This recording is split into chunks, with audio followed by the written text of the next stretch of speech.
8:30 in the morning, and this is the Senate Local Government Committee, which will come to order. We will begin by, please stand with me and salute the flag and say the Pledge of Allegiance. I pledge allegiance to the flag of the United States of America and to the republic for which it stands, one nation under God, indivisible, with liberty and justice for all.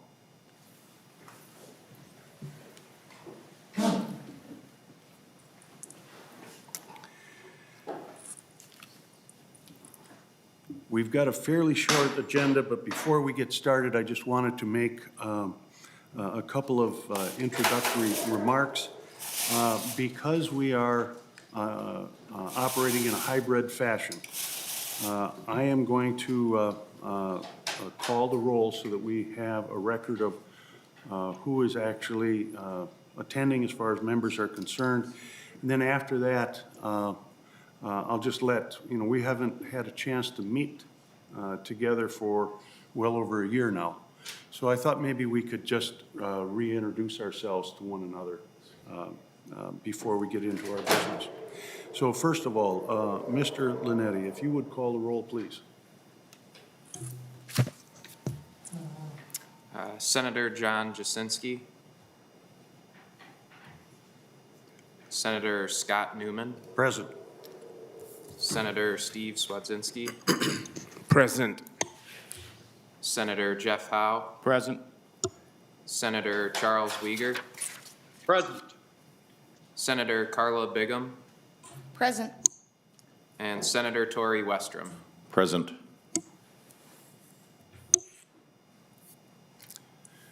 Thank you, Mr. Linetti. And as I said, just thought maybe it would be good to just kind of reacquaint ourselves with one another. I'll lead out. I am Senator Newman. I am the Vice Chair of local government. I represent all or portions of 4 counties straight west of Minneapolis. It would be Sibley, Wright, McLeod, and Meeker counties. I've been in the Senate now for, I think it's 12 years, I'm not sure. Senator Swedzinski. Good morning, everybody. It's great to be back. Senator Steve Swedzinski. I represent Eden Prairie and Minnetonka. I was just talking with the chair about how great it is to be back here and seeing everybody's faces live and still trying to figure out the technology piece and meetings like all of us. Anyways, it's great to be back, and I've been in the Senate for, this is my 6th year. Yeah, before we started this morning, I think we spent about a half an hour just trying to get the technology to work. When I got here, I wasn't online, so they've got it fixed. Senator Howe. Thank you, Mr. Chair. I'm Senator Howe. My district basically wraps around St. Cloud, portions of Stearns County and Benton County. I was in the House for 6 years, and this is my 4th year in the Senate. Great to be here and great to be on local gov. Thank you, Senator Howe. Senator Weger. I can't hear anything. Okay, we're gonna work on that. Just a minute.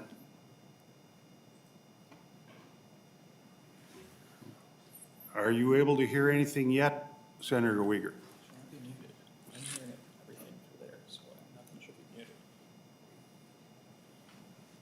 They're working on it.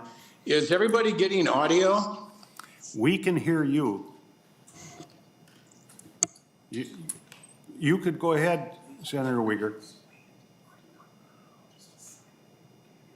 Isn't this technology wonderful? Testing. That's a fact. Yeah, just gotta unmute the host. All right, there we go. Can you hear us now, Senator Weger? Yes, thank you, Mr. And we can hear you, so go right ahead. You have the floor, Senator. Oh, introductions. I'm Chuck Weger. I'm in my 26th year. In the Senate, I live in Maplewood. I represent all the parts of North St. Paul, Maplewood, Oakdale, White Bear, Matamidi, Birchwood, and Willingham. Thank you. Thank you, Senator Uyghur. Senator Begum. Thank you, Mr. Chair. Good to see you again. Good to see everybody again. I'm Carla Bigham. I represent Senate District 54, which is everything from the south side of South St. Paul all the way down through the River Valley to west of Hastings in Ninninger Township. I spent some time on the Cottage Grove City Council and as a Washington County Commissioner, and in between there was a couple terms in the House. So, and I think I'm on I was here 2018. So, but local government is my jam. Love it. And look forward to a productive session. Thank you, Senator. Senator Westrom. Thank you, Mr. Chair. Senator Tory Westrom. I represent Senate District 12, which is central and west central Minnesota. Not just 4 counties, Mr. Chair, but 8 counties or parts thereof. West of Senator Howe's district, the western half of Stearns, all the way out to the North Dakota and South Dakota border, with Ortonville and Breckenridge being on the western edge of my district. So I live in Elbow Lake, which is west of Alexandria, about 30 miles. So good to be back. Good to see you, Mr. Chair. Thank you, Senator Westrom. And it indeed is good to be back. It's just nice to be in a room with people. So members, thank you very much for coming in person today. We've got 3 matters on the agenda for today. The first 2 are really just procedural matters to send some bills back to the general orders that on a Rule 47 motion. The first one is Senate File 1782. The chief author of that is Senator Osmek. And before I make the motion to send the matter back to general orders, I'll ask Senate Counsel to just give us a real brief summary of the bill, remind us what it's all about. Ms. White, are you available? Yes, Mr. Chair. Go right ahead. Good morning, members. Thank you. Good morning, Mr. Chair and members. Senate File 1782 allows townships and any political subdivision to establish inflow and infiltration prevention programs. Current law only allows cities to do that. Thank you, Ms. White. And this is a motion, or I should say a bill that has had testimony and a thorough briefing.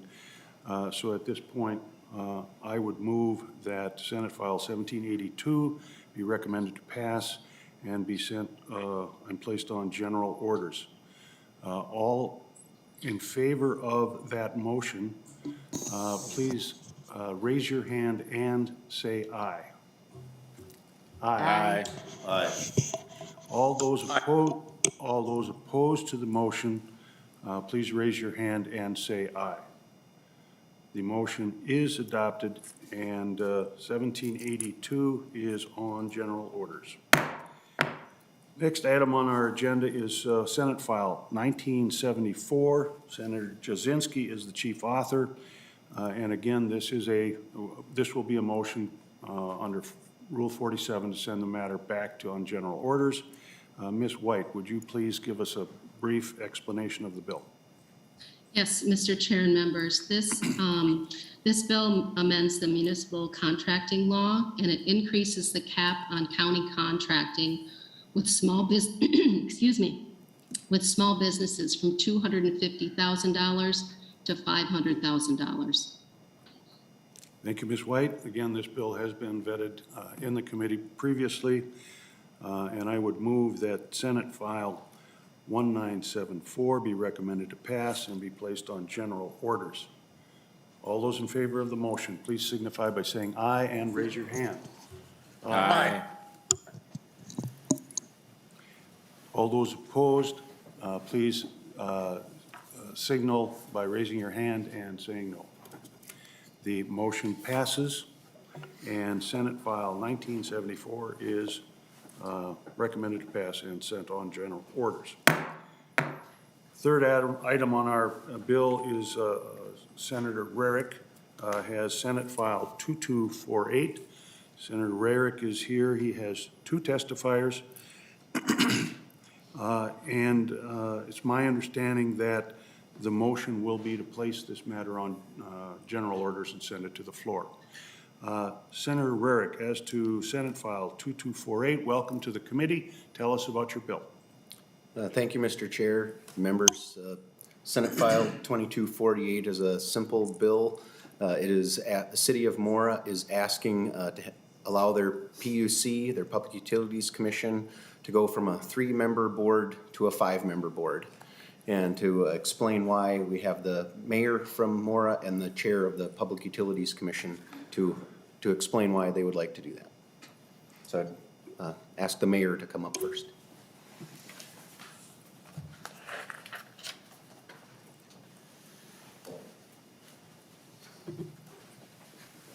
Good morning, Mayor Scramstead. Welcome to the committee.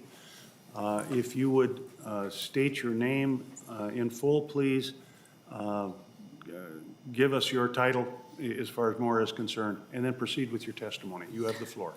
Thank you, Chair. I'm Alan Scramstead. I am the mayor of Mora. And a year ago, I asked Senator Rarick about changing the rules to allow our PUC to go to a 5-member board.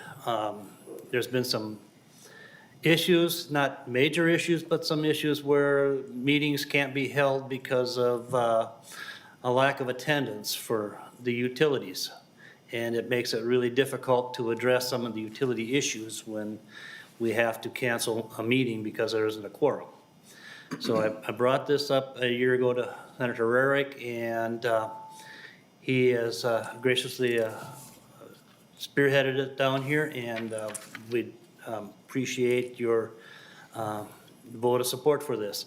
I have my utilities commissioner here today, and I would like Commissioner Ardner to talk about some of the issues with it. So, Thank you, Mr. Mayor. Thank you. Mr. Ardner, if you'd have a seat at the testifying table, please.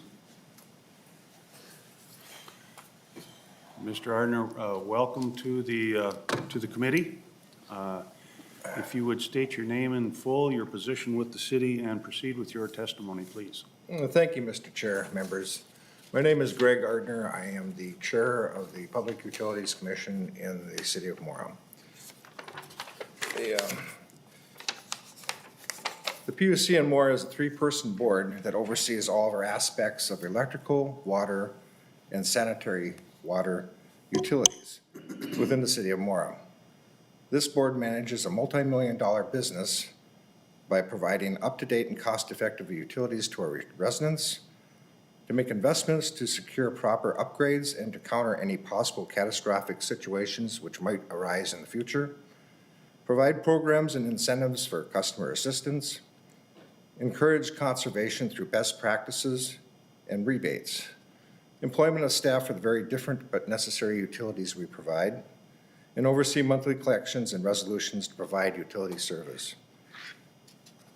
A 3-person board has inherent difficulties. We have changing demographics today in the state. We have younger people that want to provide services or be involved with things like the Public Utilities Commission or other boards.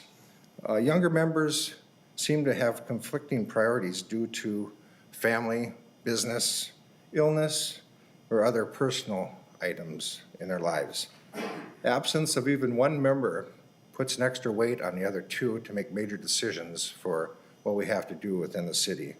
Absence of 2 members, there's no meeting. There's nothing done. There's no quorum. Decisions need to be put off at the expense of both staff and the customers.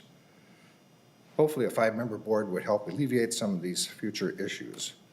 Also, I might also point out a precedent has been set in this matter with the city of North Branch last year when they were allowed by the legislature to go to a 5-man board.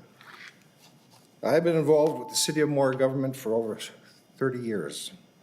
I have served as mayor, councilperson, planning commission, economic development president, and many other boards throughout these years. In each case, all these city groups are represented by 5-member boards. It's hard to understand why the Mora Public Utility Commission, the largest monetary agent in the city of Mora, is limited to just 3 members. I ask for your support with Senate File 2248. Thank you. Thank you, Mr. Ardner. I'm not aware of any other individuals who have signed up to testify on this matter. So at this time, members, any questions? Senator Howe. Thank you, Mr. Chair. I guess I've got a question, and I don't know if it's for you folks or if it's for staff, but why did we limit, what's the history behind limiting the PUC to a 3-member board? I'm going to take just kind of a guess, Senator Howe. Ms. White, can you help us with that question? Because I have no idea. Mr. Chair and members, I don't know why membership was limited to 3 members. I did look up how many have expanded their commission to more members than 3. And it's done in North Branch, as the testifier indicated, Elk River and Melrose. But I could check into that and find out why it's restricted to 3 members, but I don't know. Senator Howe. Thank you, Mr. Chair, and thank you, Ms. White. I guess I don't have an opposition. I guess my question is why we don't allow everybody to go to 5 if that's the case. The other question I have is how is this any different than the 3-member township boards that we have all over the state, and they seem to manage quite well. So I guess I'd throw that question to you folks. You've kind of answered some of that, but I'd like to know exactly how that, why we got a problem with this commission with 3 members, and the township boards seem to function with 3 members quite often, so. Senator Rarick. Yeah, thank you, Mr. Chair and Senator Howe. We were actually discussing that as we were coming over here. Why aren't we doing this as a bill to allow all the utilities to go to 5 members instead of just doing them individually? And that's, I think, probably a good discussion to have going from here. But I do know I first got involved in politics at my township level, and it was because our township had a 3-member board and was going through these same issues, and all the townships in my area that I'm aware of have gone to a 5-member board from a 3 because of these very issues that they're talking about. And I think it's something we're gonna see more and more of going forward, that these 3-member boards just aren't working as well, and people are gonna go to 5. Senator Howe. Thank you, Mr. Chair. Thank you. Senator Westrom. Mr. Chair, just a good time to look at these issues that are, you don't even think about really until you start examining them. I guess one observation I would have is, do we open the door, or is there a Pandora's box here that many others, including townships, Senator Howe mentioned, I've got about 200 in my district. It'd be quite a cost burden just having that many more people on the board, never mind trying to find people to sometimes fill those positions in townships. And so I can see the balance of trying to not have too much administrative cost balanced with the concerns your constituents raise. So I guess my question is, have you thought about that? Extra costs, what do members of your commission get paid for showing up at meetings?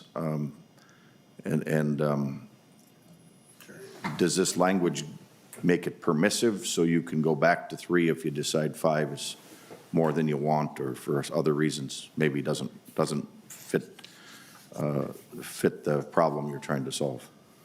Senator Westrom, I too have got many townships in my Senate district, and at least in my view, as long as the municipality or the township comes to the legislature and is asking for this, I would assume that they would have taken into consideration administrative costs and whether or not it's in their best interest.